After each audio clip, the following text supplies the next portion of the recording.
બાળ સભા તો દર રવિવારે હોય છે, પણ બર્થડે પાર્ટી ક્યાં રોજ રોજ હોય છે? જો આપણે પાર્ટીમાં જઈએ તો નવા નવા કપડાં પહેરવા મળે, ફરવા મળે અને એ મસ્ત મજાનું ખાવા પણ મળે.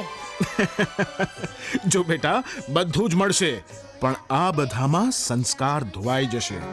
બાળ સભા તને બળવાન બનાવશે માયા સામે લડવા, સંસ્કારવાન બનાવશે સમાજમાં ટકવા, અને જ્ઞાનવાન, ચારિત્રવાન બનાવશે તારી કારકિર્દી ઘડવા.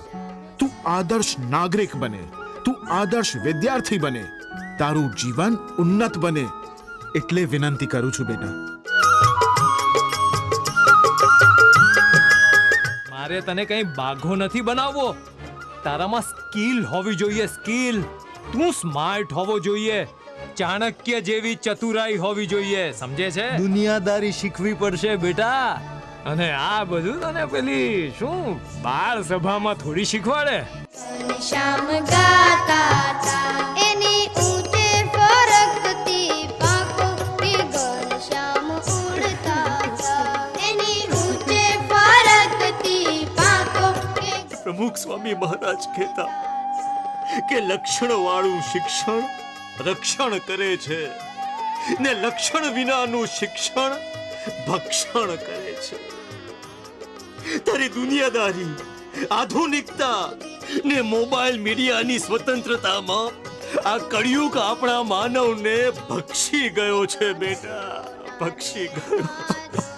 ઘનશ્યામ વહેતા તા મેં તો નદીઓના કે અમે આ બાળકોમાં સંસ્કાર આપવા માટે અમે શું કરી શકીએ, અમારે શું કરવું જોઈએ?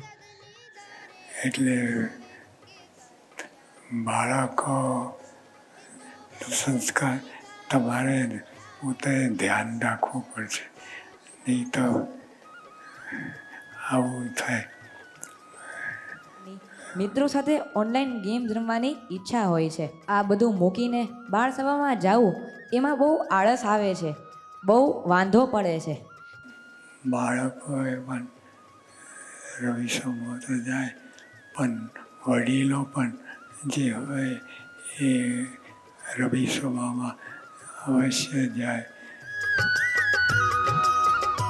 શું વિચાર સાથે સેવા કરીએ કે બાળ પ્રવૃત્તિમાં ક્યારેય આળસ ના આવે? બાળકોનો મહિમા સમજવો જોઈએ કે આ ભવિષ્યના આપણે નેતા છે અને બધું ઘણું બધું કાર્ય કરશે.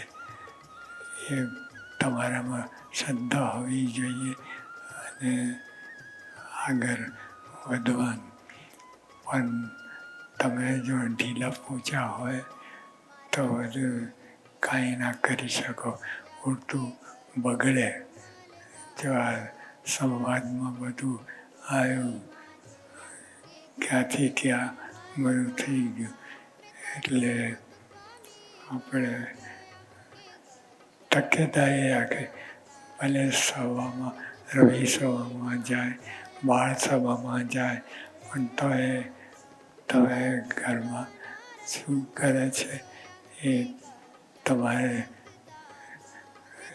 જોવું પડે, નહીં તો બધું મહાગોટાળો થશે.